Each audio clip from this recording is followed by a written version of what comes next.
Jesse Kelly Show. Let's have some fun. On a Wednesday hump day, we are over halfway done with the week. Smile, put a huge smile on your face, and we have a big show, a wonderful show for you tonight. Not that any planning went into it, just gonna kind of wing it. No, seriously, here's what we have on tap for you tonight. Pete Hegseth was interrogated by a couple senators today. We're going to tie that into Joe Biden, China, the FBI, some of the stuff we talked about last night, and that's going to dominate the first hour, if not more. The Democrat Party has somehow reached another record low. You keep setting records. At some point, you're going to be at zero. We'll talk about that. Social Security's running out of money. Told you so. Supreme Court did us well. We'll get to a bunch of emails and bunker buster bombs and so much more coming up on the world famous Jesse Kelly Show. So I'm going to play a couple things really quickly. And a lot of these things we're going to talk about are going to seem unrelated. Trust me, they are not. We're all going to the same place under the same concept. Secretary of Defense Pete Hegseth had to go testify in front of the Senate today. As you know, that's something that happens all the time. And you are aware, we do this too, you are aware when the opposing party's nominee gets in front of you that you've been presented as a senator or a member of the House with an opportunity. In that moment, you can either A, do what's best for your country, seek out information relevant to your country, relevant to their role, or B, you can do something that benefits you, that helps you send out a fundraising email, work your name ID up in the polls, get a little more popular, and surprise, surprise, 99% of politicians, Democrat and Republican, choose to serve themselves in this moment. But it is interesting why they asked Pete Hegseth constantly, it happened all day long, about the deployment of troops to protect ICE in American cities. And what they chose to focus on was lethal force. Hey, those Marines you sent into Los Angeles, they've got some big, scary guns. You're not going to allow them to kill American citizens. You didn't authorize anything like that, right? Have you given the order that they can use lethal force against honor? I want the answer to be no. Please tell me it's no. Have you given the order? Senator, I'd be careful what you read in books and believing it, except for the Bible. Oh, my God. There was that. Quite enjoyable. There was Mazie Hirono, the dumbest person, I was going to say in the Senate. That might not be fair. She might be the dumbest person on earth. You claim lethality is your top priority. Do you plan to unleash this lethal force against U.S. citizens and civilians in L.A. and other cities? Well, Senator, I would reject most of the characterization of that statement, including lethality against U.S. cities, when all of those National Guardsmen and Marines have conducted themselves with the utmost of professionalism, defending our federal agents, Americans, who deserve to be able to do their job to deport illegal immigrants after the previous administration allowed 21 million illegals to cross our border. Let's shift gears on that. Chuck Schumer, in the wake of that Minnesota lawmaker and her husband being assassinated, Chuck Schumer said this. The increase in violence, threats of violence against members, didn't happen by accident. It happened because of the coarseness of the debate, but beyond that, the kind of rhetoric that we hear some in the hard right use, which at least some people think gives them a permission structure to do very evil things. Okay. One more, just one more. Eric Swalwell, he had this to say about the ICE agents. I think when we win the majority in the House, you're going to see enough Democrats make it a priority for ICE enforcement that they are no longer faceless. It looks too much like some 1800s bank robber or, some KGB officer in Russia, pulling protesters off the streets. And that part, it really bothers people, that's how they're conducting it. And so show us your face is going to be a part of, I think, a democratic enforcement policy in the future. I'm going to talk about the FBI in China some more, and I'm going to talk about the biggest story going on planet Earth as far as I'm concerned, and frankly, as far as you're concerned. And the biggest story on planet Earth is not happening in Iran right now. It's not happening in Ukraine. It's not in Africa. The biggest story as it pertains to danger to you and to me is right here at home. And we talked about this a bit last night. China created fake driver's licenses in order to steal an election from Donald Trump. But wait, that's not the part of it that matters most. The part of it that matters most is the FBI found out about it and promptly destroyed the evidence so Joe Biden could win the election. Let me say something right now as we build on this that I've said many times before. The most dangerous thing happening on planet Earth is not North Korea, it's not radical jihad, it's not nuclear weapons. If you study history at all, you will know what I'm about to say is true, that the most dangerous thing happening on the planet is Western governments turning against their own citizens, taking all those guns, all that power, and aiming them inward. Picture a fort. Picture an old fort of some kind with a bunch of cannons and archers up on the walls. Now picture standing in the middle of that fort and watching as all the cannons are slowly turned inward. All the archers are turned inward, and now they're all aimed down at you. The largest story on planet Earth is not Israel and Iran. It is the fact that the Federal Bureau of Investigation either colluded with or in the very least decided to help out communist China to remove the duly elected president of the United States of America and install a puppet who would do their bidding.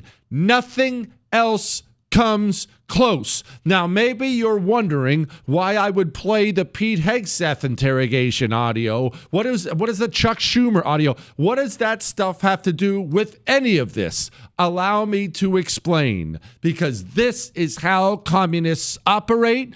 Always. They've always operated this way. In East Germany, they were famous for it. Soviet Union, famous for it. Cambodia, China, right here in the United States of America. What communists do is they find a reason.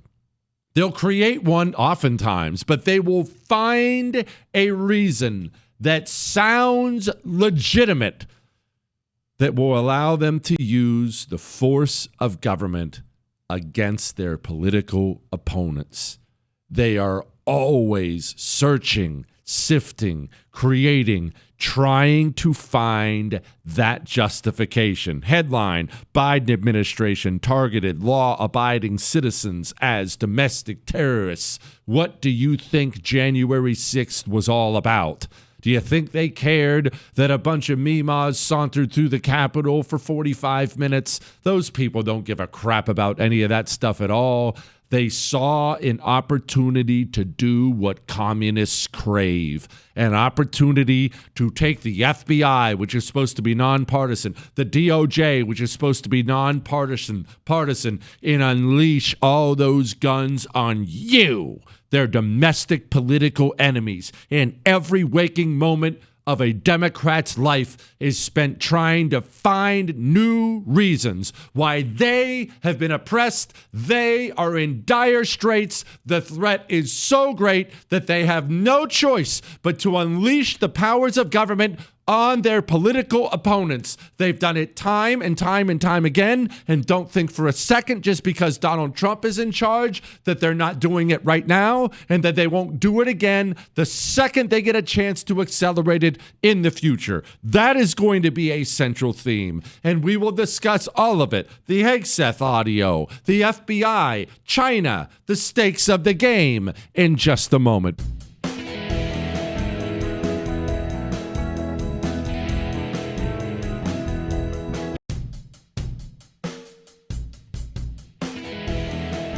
It is the Jesse Kelly Show on a fantastic Wednesday. Remember, you can email the show, jesse@jessekellyshow.com.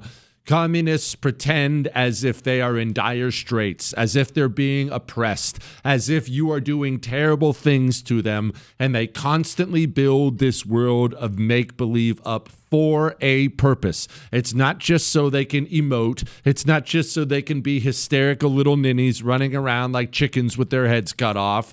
It's so they can justify the extreme response that they really, really want. It's all building up. I want you to picture it this way. They're always building up a legal justification for doing something horrible. Here's a good example. Me, I hate my neighbor. I actually like all my neighbors, but let's pretend that I hate my neighbor. He lets his dog poop in my yard, and he does this over and over and over and over and over again. Well, I start thinking to myself, you know what? I want to kill him. I think I'm going to kill him. By the way, I'm not going to kill my neighbor. I'm going to go kill that guy. Well, there are legal problems. Turns out the legal system doesn't just let you kill your neighbor for dog poop. But you know what I'll do? I'll just go shoot him, and then I'll drag his body inside of the house, kick out the window on my front door, tell everybody he was breaking in. I had no choice. Sounds crazy, right? Sounds sick? That's exactly how communists operate at all times. At all times. Preemptively building up the case for them to do the terrible things to you. That's why that they actually want to do. Did you notice? Do you remember? Because we're about to make this about the FBI and Biden and the Democrat Party. Do you remember all the white supremacist talk, domestic terrorist talk? There's a lot of dangerous domestic terrorists out there, mostly white people, white supremacists, white people, white supremacists, domestic terrorists, over and over and over again. From Democrat to Democrat to FBI to FBI to FBI. What were they doing? Why were they doing it? Why did they decide on the exact same language at all times? They were preemptively justifying things like this. The Biden administration targeted law-abiding citizens as domestic terrorists. None of it was about fear of white supremacy or fear of domestic terrorism. All of it was preemptively justifying taking the FBI and aiming it at you. Always preemptively justifying using government force against their political opponents. And that is so unbelievably dangerous. Think about it in this way.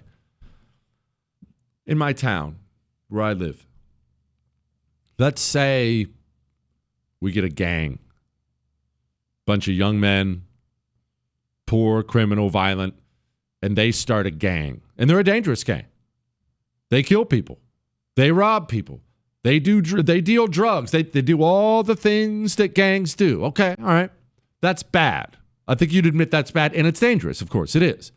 Now, let me ask you, what's more dangerous? If there's a gang in my town that will kill, rob, and steal, or if the local police force becomes completely corrupt and they kill and rob and steal? If you have half a brain, you understand that the local police force turning evil is infinitely more frightening for the people who live in the community. Infinitely more frightening.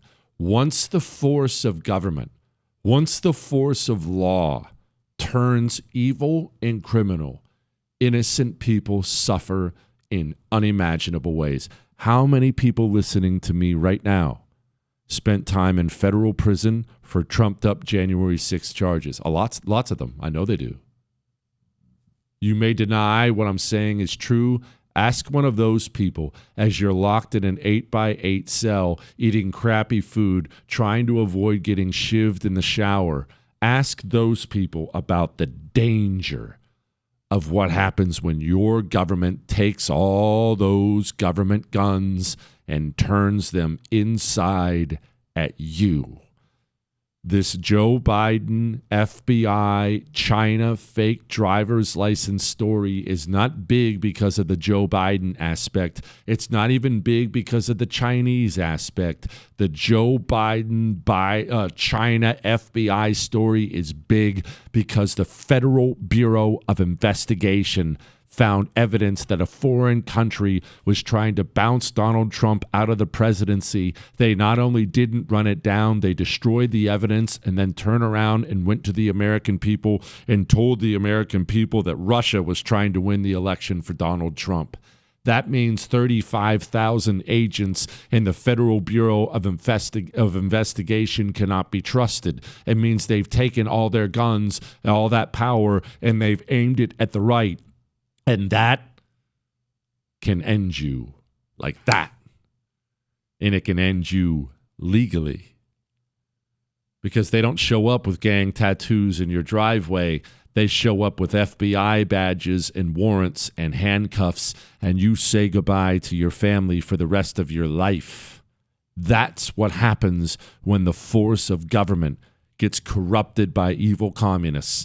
And that's what they're always working towards. You saw a little sniff of what these people will do with power. A little sniff. They'll do worse the next time. Let's recap this Chinese story and Biden's presidency again next.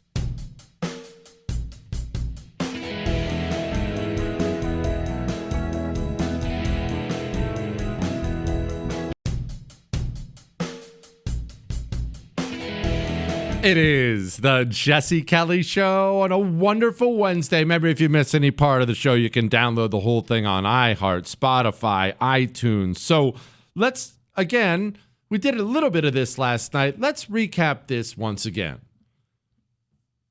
2019. Walk back with me. Let's do a little history, shall we? Not ancient history. Sorry, don't get your hopes up. It is January of 2019. Donald Trump is about to begin the final year of his presidency, and Donald Trump is going to get reelected. Let me explain that thinking. Sitting presidents with solid, stable economies get reelected virtually every single time. And that is not something that's right-wing thought or left-wing thought. That's just history. If you look at the history of the presidency, presidents get reelected most of the time anyway, but presidents that haven't had some sort of an economic collapse like Jimmy Carter, they always get reelected. And here you have President Donald Trump. He got elected, cut some taxes. What he really did to blow up to grow the economy, is he deregulated the crap out of it. He's a big deregulatory guy. It's what he does very, very well. He deregulated the economy. The economy was going gangbusters. This is January of 2019. And then something happened. We got a virus. It started with rumors and videos. A virus from China. What is it? COVID? I'd never heard of it before. Not only were we getting videos out of China, reports out of China, they're locking cities down. So many people are dying. They're burying the bodies. They're burning things. They're locking people in their apartments. We not only got a virus, found out about a virus, we found out how China was dealing with this virus. China was locking people down. And I know nobody reads anymore, and nobody knows anything about history, and nobody knows anything about how countries have handled viruses and plagues in the past. But allow me to inform you once again that the leadership of countries stopping economies of their countries is not common, okay? Yes, parts of your economy will stop when there's a virus, but But having a king, a president of anybody telling entire industries, stop, close your doors, you don't get to open, you lock down, you lose your restaurant, that is bonkers. Yet we got two things from China during COVID. We got a virus and we got guidance on how to deal with it. And a bunch of scientists and doctors with mysterious ties to China, Anthony Fauci, they started pouring lies into Donald Trump's ears. And no, he doesn't get to walk away from all the blame of it. He listened and he agreed. Hey, Mr. President, you know what we should do?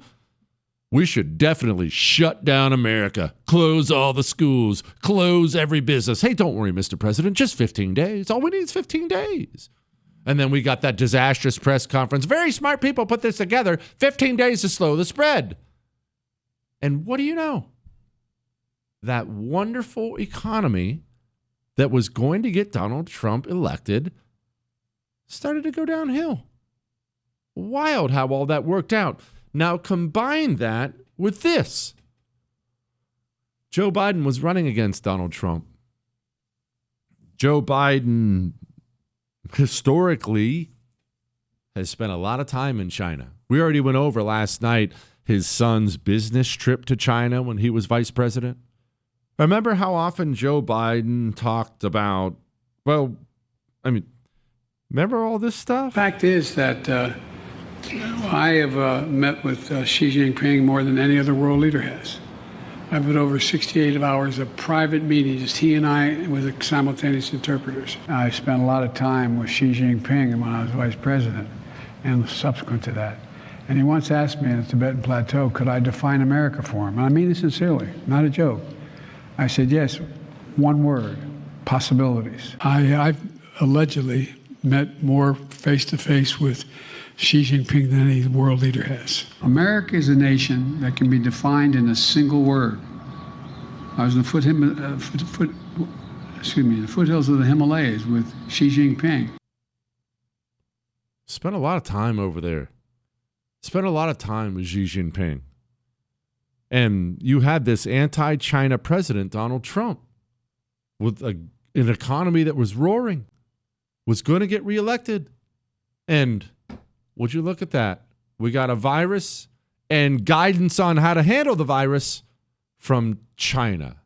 At the same time, China created a plot to make fake driver's licenses so people could vote, so more people could vote illegally for Joe Biden.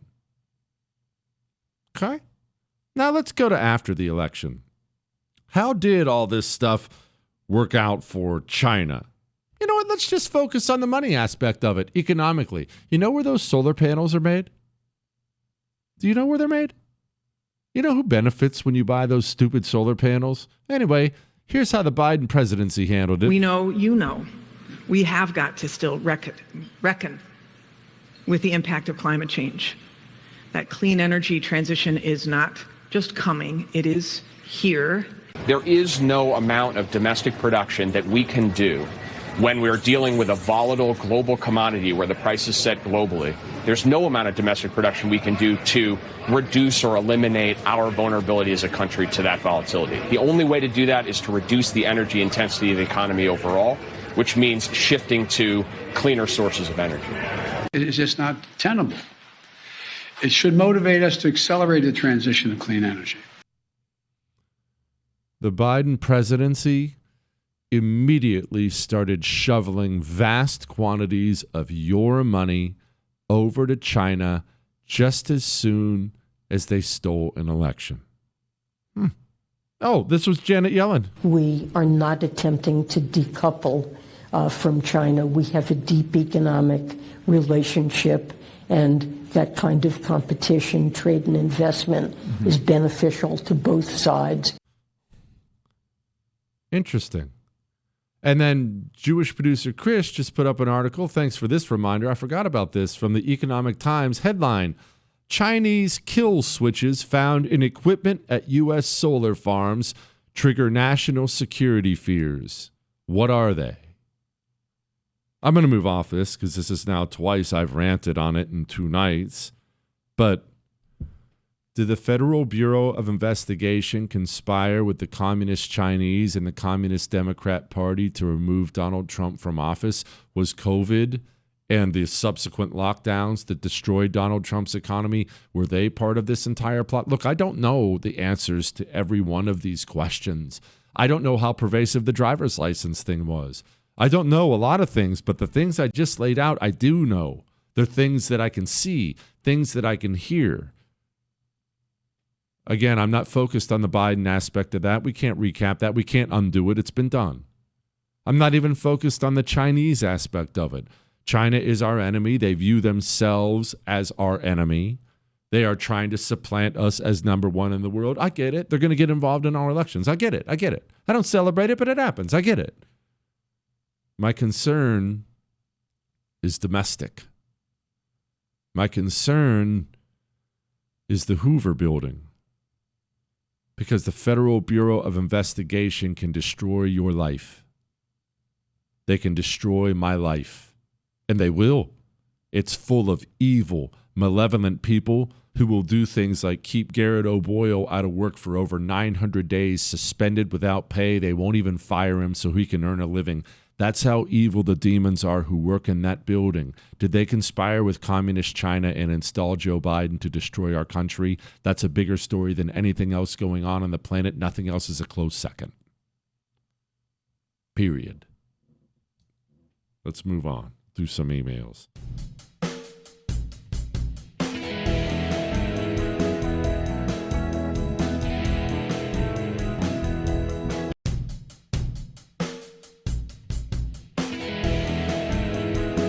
It is the Jesse Kelly Show on a wonderful Wednesday. Remember, you can email us, jesse@jessekellyshow.com. Remember, they're always trying to preemptively justify whatever horrible thing they have planned. That's why they're asking Pete Hegseth about lethal force of the Marines.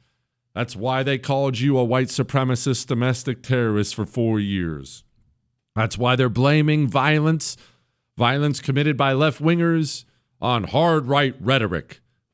All of it is designed to justify whatever horrible thing they have planned. As we've discussed many times before, when Stalin would unleash the NKVD on a particular Russian area, and they'd gather people up and shoot them in the face and send them to the gulags, every time they would put out public information. This area is full of spies. The Poles, saboteurs. They were trying to take down Mother Russia. We had no choice. The American Democrat Party operates the same way. And I know I repeat myself, but so does the FBI.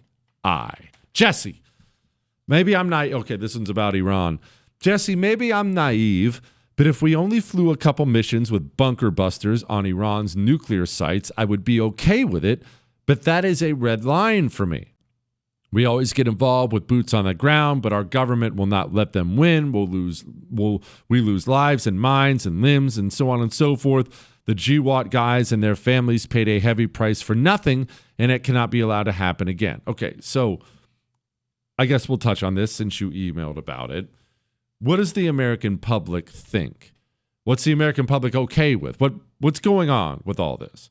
Well, for one, Trump said this today. We're looking for a long time. Yeah. We're looking. I only want one thing. Iran cannot have a nuclear weapon. Right. That's it. I'm not looking long-term, short-term. And I've been saying that for 20 years. I've been saying it as a civilian who got a lot of publicity. People would cover it. Very simply, Iran cannot have a nuclear weapon. Trump's position is, I don't want a long-term war, but we can't have a ceasefire. Iran cannot have a nuclear weapon. Okay. How does the American public think about all this? They agree. And overall, I feel like there's more support for Donald Trump's positions than is comically acknowledged. Oppose Iran getting a nuclear weapon. I mean, look at this. 79% of adults agree on that. They agree with Donald Trump. Iran cannot get a nuclear weapon. 83% of Republicans, 79% of independents, 79% of Democrats. When you get 79% of Democrats and 83% of Republicans agreeing on anything, you know that position is the very clear majority in this country. Okay. And there's this. Iran's trying to make a nuclear weapon. Look at this. Overall, You get the slight plurality. I mean, it's within the margin of error, but the slight plurality of Americans actually favor U.S. airstrikes compared to 47% opposing it. Now, here's the other nugget I'll note, right? There's been a lot of talk online and on.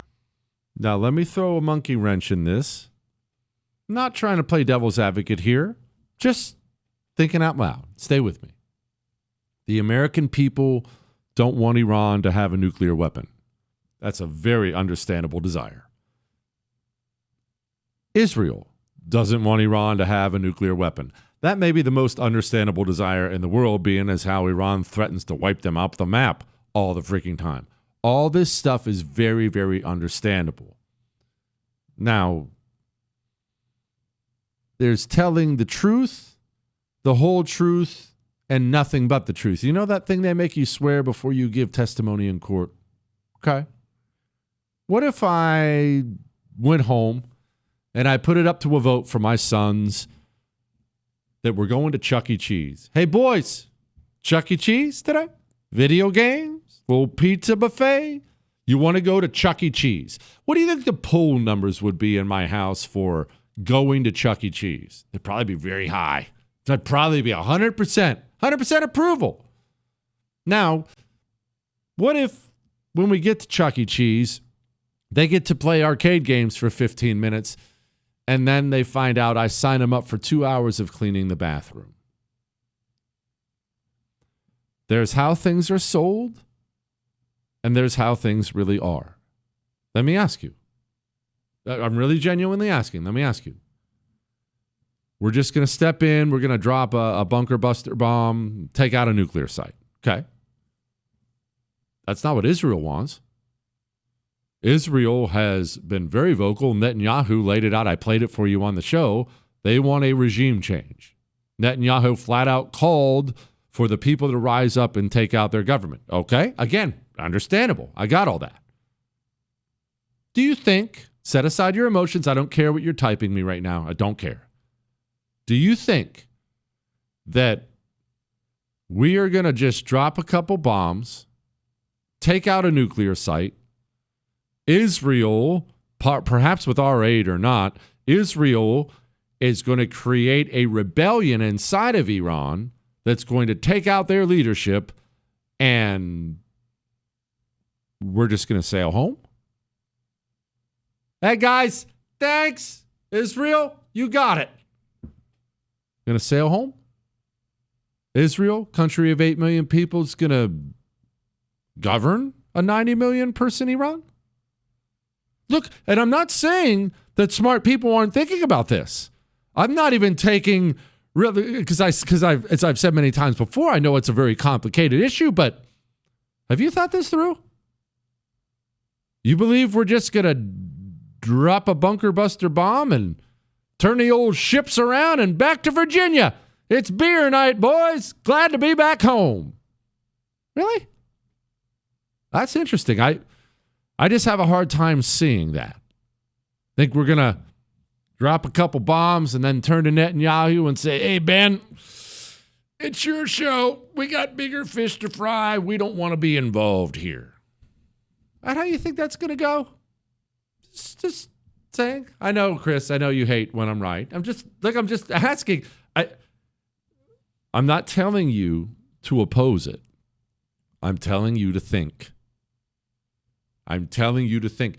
And it's very, very hard to think when you see a bad guy getting what's coming to him. When you're looking at Gaddafi get brutally tortured and knifed to death. I wouldn't recommend looking up that video, by the way. But when you're looking at Gaddafi getting his, it's easy to say, yeah, look at that scumbag, oppressed his people. Get him! Yeah, they have open slave markets in Libya now.